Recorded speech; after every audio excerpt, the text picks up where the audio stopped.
안녕하세요. 역사를 사랑하는 박사입니다. 오늘은 춘추 5표 중 한 사람인 왕 함려에 대해서 한번 알아보겠습니다.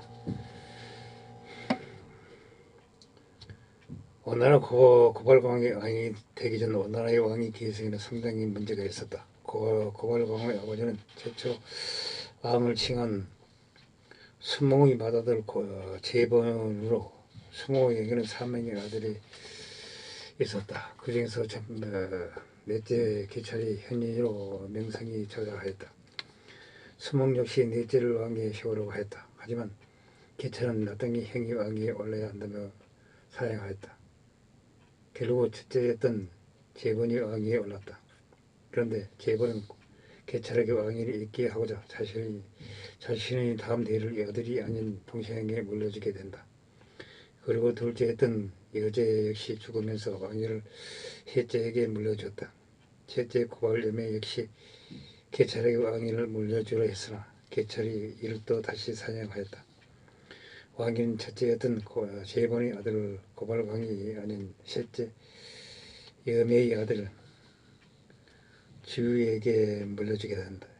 그가 바로 오왕묘이다. 고발광에 대해 불만을 품고 있었다. 왕지기 전에는 공작광이라는 이름으로 등장한다. 고발료가 즉위하고 처음 몇 년 동안은 청나라 정벌에 참여했다.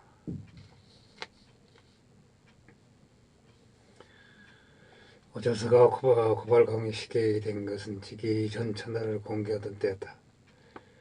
오학료 9년 고발료가 소정리 두 소국을 멸하였다.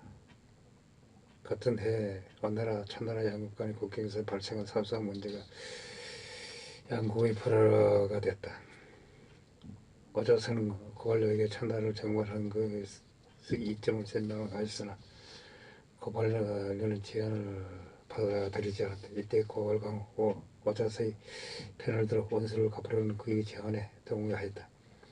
오학료 14년 첩평왕이 조선을 텐터서 천나라를 공격하였다. 고발광도 동원되나 차관이 오군의 뒤를 치려고 한다면서 물러났다. 한편 다른 두 공자가 고발 청령과 고발 계획은 여전히 천나라를 포기하고 있었다. 고발광은 나머지 두 공자가 모르게 전제와 함께 왕을 죽일 것을 원하였다. 왕에게 거짓을 복제하는 척하며 연회에서 고발광의 사주를 받은 전제는 고발료를 주겠다. 왕을 시한 고발광은 왕에 즉위해 이름을 광에서 함려로 개명하였다. 고발청룡과 고발계에는 모든 일이 고발광이 꾸민 것임을 짐작하고 천나라로 도망갔다. 초소왕은 그들을 서당에 봉하였다. 오왕 함려 원년 오저서의 도읍으로 오왕으로 즉위하였다. 오저서와 나란지를 함께 보면서 선물을 등용하였다. 천나라가 백주리를 죽이자 그의 손자 백비가 오나라로 도망쳤다. 함려는 백비를 대부로 임명하였다. 오왕 함려 3년 함려는 오저서 백비와 함께 군대를 거느리고 천나라를 공격하여 서당을 공격 천나라로 도망간 청룡과 계예를 죽였다. 그리고 함려가 천나라의 도빈 영까지 공격하라고 했다. 선무가 백성들이 지치고 힘들어한다는 이유로 왕을 만류했다. 함려 4년 천나라의 육과 첨땅을 공격하여 차지하였다. 오왕 함려 5년 올라라를 공격하여 굴복시켰다. 오왕 함려 6년 천나라의 영년 낭화가 오나라를 침략하였다. 함려는 이에 대항하여 예장당에서 천나라 군을 물리치면서 천나라의 거수를 취하였다. 오왕 함려 7년 함려가 오저서 선무에게 천나라 도읍 영을 공격할 수 있냐고 물었다. 두 사람은 천나라의 낭화가 욕심 많은 인물이라 당나라의 제나라가 원망을 많이 한다고 하면서 천나라를 공격하려면 이들 나라의 협력을 받아야 한다고 했다. 함려는 군대를 크게 일으켜 당과 치와 함께 천나라를 공격하여 한수에 이르렀다. 천나라 수도 영은 삼국지에서 나오는 강릉성 한수변에 위치하였다. 이 천나라의 영을 공격하기 위해서는 한수를 건너야 하였다. 천나라는 오고를 막기 위해 한수에서 진을 쳤다. 함려와 동생 부계가 행령에게 이 전투에 나서겠다고 하였다. 함려는 부계의 행동을 허락하지 않았다. 부계는 자신에게 군의 통수권을 맡겼고 전세가 유리한 상황인데 무엇을 기다리냐고 말하면서 5,000명의 병사로 적군을 기습하였다. 이에 함려는 군대를 풀어서 적군을 쫓았고 천나라 영에 이를 때까지 총을 5번 격파했다. 이 때문에 초소왕은 온 땅으로 도망갔다. 오나라 군대가 천나라 영에 도착했고 오자선은 적평왕의 무덤을 찾아서 그 시신의 채찍을 300대를 가했다고 합니다. 굶어편이 시라는 일화를 남겼다. 왕 함려 10년 올나라가 오군이 천나라의 도읍인 영에 있어서 오나라 땅에 군사가 없다는 것을 알고 오나라로 쳐들어갔다. 함려는 올나라 토백을 벌였다. 한편 천나라의 사신 10부서가 진나라로 가서 천나라가 이거 밤을 알렸다. 진애고은 군대를 천나라로 보내어 오나라군을 격퇴하였다. 진나라와 올나라가 동시에 오나라를 공격하여 천나라에서 물리쳤다. 상을 본 동생 부계는 오나라로 돌아와서 스스로 왕이 되어버렸다. 함려는 이 소식을 듣고 곧바로 군대를 돌려 부계를 공격하였다. 패배한 동생 부계는 천나라로 도망갔다. 같은 해 9월 초 소왕이 수도 영으로 돌아왔다. 부계가 천나라로 망명한 것을 알고는 그를 단계의 제후로 봉하였다. 부계는 시를 단계시로 바꿔서 이름이 단계부계가 되었다고 한다. 왕 함려 11년 함려는 태자 부차에게 천나라를 공격하려고 하였다. 부차는 천나라 본 땅을 뺏었다.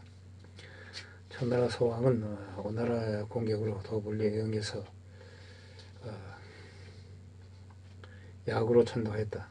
함려 19년 여름 오나라가 올나라를 공격하였다. 오랑구천은 7일이라는 땅에서 오나라 군을 맞이해 싸웠다. 미구천의 올나라 군이 오나라 군을 공격하여 패배시키고 올해 대부 영거부가 창을 찔러 함려의 발가락에 상처를 입혔다. 오나라 군대는 후퇴하였다고 한다. 함려는 상처가 도져서 죽었다. 함려 19년 아버지 함려가 올나라와의 7일 전투에서 부상을 입고 숨을 거뒀다. 태자였던 피는 철을 들고 이러저러 적자가 없었기 때문에 당시 오나라의 최고 실력자였던 오자서의 지지로 부차가 옹립됐다. 왕 부차 원년 태부 백비를 태제로 삼았다. 오나라 군인들에게 훈련과 활쏘기를 기기하면서 부차는 가시가 많은 장작에 자리를 펴고 자며 방 앞에 사람을 세워두고 시발 때마다 부차야 아비 원수를 잊었느냐 하고 외치고 하였다. 부차는 매일 밤 눈물을 흘리며 아버지 원한을 되시겠다. 늘 올나라에 복수하겠다는 의지를 다짐하였다. 왕 부차 2년 부차는 아버지 원한을 갚기 위해서 정예의兵들을 모아 올나라로 쳐들어갔다. 부차는 오자서의 도움으로 부처 전투에서 올나라와 구청 군대를 물리쳤다. 올나라의 도읍을 포기하였다. 싸움에서 크게 피한 오랑구천은 얼마 남지 않은 군사를 건드리고 회계산으로 도망가서 농성하였다. 그러다가 오나라의 공격을 못 견디고 디브 문종을 보내 오나라의 태제 백비를 만나게 하고 그를 통해서 왕 부차에게 화친을 요청하였다. 구천은 원나라를 원나라에게 넘겨주고 원나라의 신하와 노비가 되겠다고 했다. 왕 부처가 이를 받아들였다.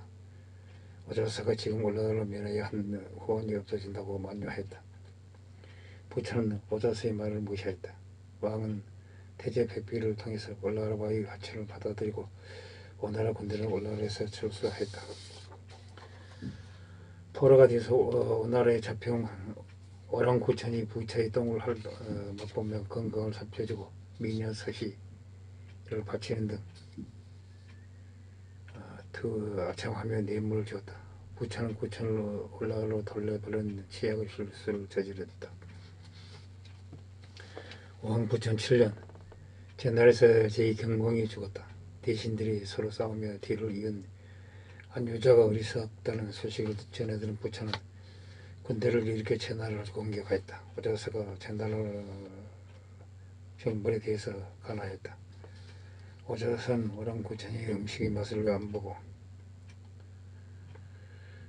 옷의 아름다움에 신경을 안 쓰며 죽은 자를 전발하고 병든 자를 위문하며 이를 이용한다고 하였다. 그래서 부처를 지키지 않으면 원나라의 근심 그래야 된다고 하였다. 왕부처는 오자사의 말을 무시해버렸다. 제나라 공격의 애릉전투에서 제나라 군대를 격파하고 정당에 이르렀을 때 너나라의 군주 애공에게 제사의 거축을 무리하게 요구하였다. 그러자 너나라의 계강자가 자공을 살신으로 삼아 원나라로 보냈다. 자공은 태제 백비를 만나서 주나라의 입법을 설명하면서 이를 그만둘 것을 설득하였다. 원나라 조정이 이를 그만뒀다. 오왕부차 9년 오왕부차는 너나라를 공격하였다. 하지만 너나라와의 합치를 하였다. 오왕부차 10년 오왕부차는 원나라로 돌아가는 길에 제나라를 공격하였다. 오왕부차 11년 오랑구천이 무리를 이끌어서 뇌물을 바치고 저해하였다. 부차는 이를 기뻐했지만 오자사는 원나라를 망하게 하는 일을 하면서 원나라는 원나라의 근심거리라고 간화하였다. 오왕부차는 듣지 않았다. 오자사를 사신으로 삼아 제나라로 보냈다. 오자사는 아들을 제나라 대부 포시에게 의탁시켰다. 제나라는 오자사를 융숭히 대접하여 돌려보냈다. 이 사실을 안 오왕부차는 결국 오자사에게 명금을 내려 자기를 하라고 하였다. 오자사의 시체를 정강에 던져버렸다고 한다. 오왕부차 13년 부처는 이 나라의 군주를 불러서 탁고 땅에서 해명하였다. 오왕부차 14년 부처는 3만 명의 대군을 이끌고 황지 땅에서 제후들을 불러서 해명하였다. 이걸 오랑구천은 원나라를 기습하여 태자 오리를 포로로 잡았다. 어느 원나라 사람이 부처에게 패배한 사실을 일렀다. 부처는 원나라에게 패배한 일이 천하에 알려지는 것을 두려워하였다. 어떤 이가 이를 발설하자 부처는 이 일에 노하여 10명을 죽여버렸다고 한다. 7월 진나라의 군주 정금과 해명했는데 맹주 자리를 두고 다투었다. 이때 궁정에 몰린 원나라가 3만 명의 대군을 대놓고 압박했다. 진나라의 상정 저항이 오왕의 칭호를 버리고 오공이 된다면 필주로 인정해 주겠다고 하였다. 부처가 승낙하였다. 이때부터 원나라의 피로 전술에 휘말려서 궁정에 쇠퇴하게 된다. 오왕부차 18년 오랑구천은 원나라를 공격하여 임택전투에서 원나라군을 물쳤다. 오왕부차 20년 오랑구천이 다시 원나라를 공격하였다. 오왕부차 21년 원나라군이 원나라의 덕을 포기하였다. 오왕부차 23년 11월 정모일 원나라를 멸망시켜버렸다. 이때 오왕부차가 구천에게 전해준 예를 들어 항모하였다. 마음이 약해진 구천이 순간 망설일 때 범녀가 쓸개를 핫으며 복수를 간받은 이를 잊었느냐고 견언하였다. 사실상 결정을 내렸으나 전에 자신을 살려준 것도 있고 그래서 명문상 깊제 죽으라고는 할 수 없었다. 백호의 장으로 봉해했다고 제안하였다. 부처는 자신이 늙어서 군왕을 섬길 수 없다며 그 제안을 거절하였다.